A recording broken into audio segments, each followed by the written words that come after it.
الله اصطفاهم. زين. وآل عمران، آل عمران هي صاحب القصة اللي سورة آل عمران.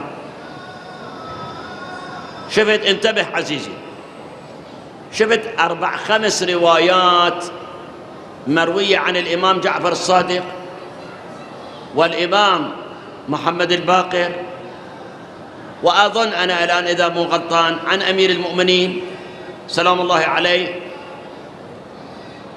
هذول الأئمة الثلاثة يقولون هاي الآية كان بها كلمة زايدة حذفوها. شنو هاي الكلمة؟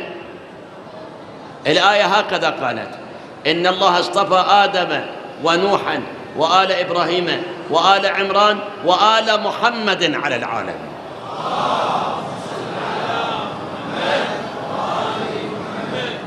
الإمام جعفر الصادق عليه السلام يقول هكذا نزلت، ولكنهم حذفوها.